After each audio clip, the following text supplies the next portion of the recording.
So today we will consider legislation to protect consumers from corporate greed and price gouging related to the pandemic.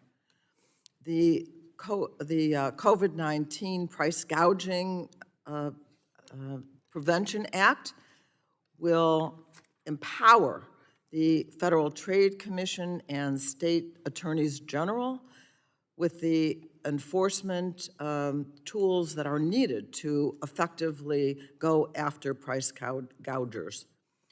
Throughout the pandemic health emergency, we have seen skyrocketing billionaire wealth and corporate greed take advantage of people's fears and uncertainty and needs. We have seen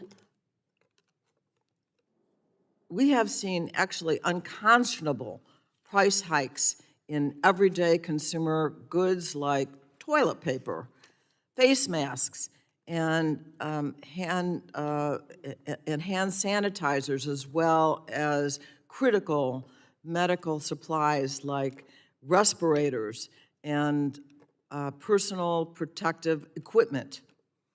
In the last month alone, we have seen Big Pharma increase the price of 554 drugs with an average price hike of 6.3%.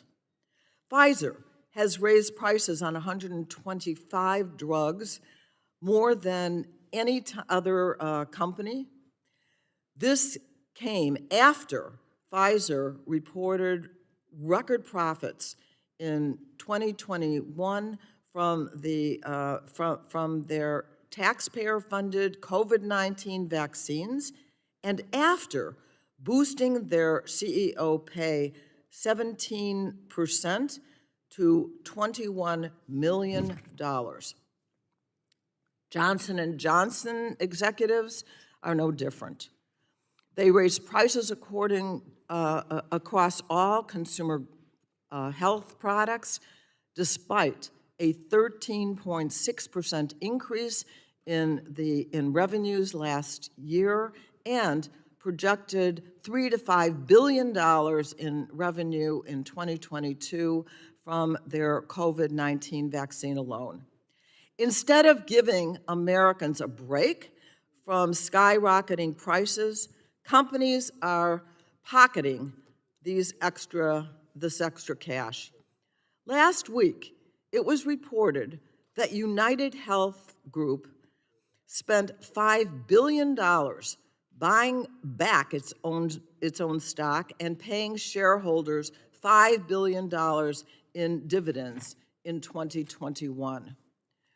This came after it reported $24 billion in profits, the largest ever in its industry's history. And these trends aren't limited to health-related goods and services.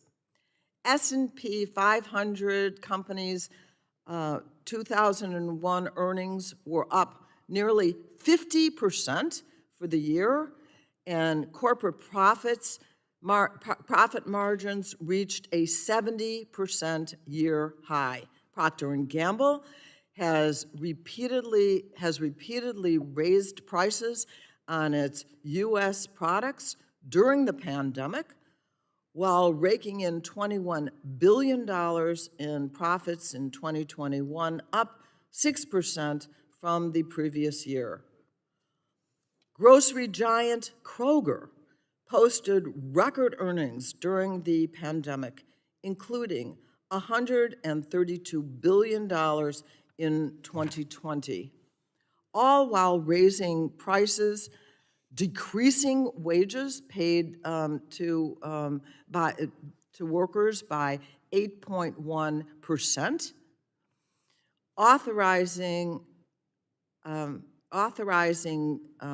billions in stock buybacks, and its CEO taking a $6.4 million raise. That's just the raise. And enough is enough. We are at war with this pandemic, war with this virus. And during World War II, war profiteers were held accountable. The same should be applied here today. We are absolutely at war, and we have to take action. We will not tolerate corporations taking advantage of American consumers by price gouging, especially not during a pandemic.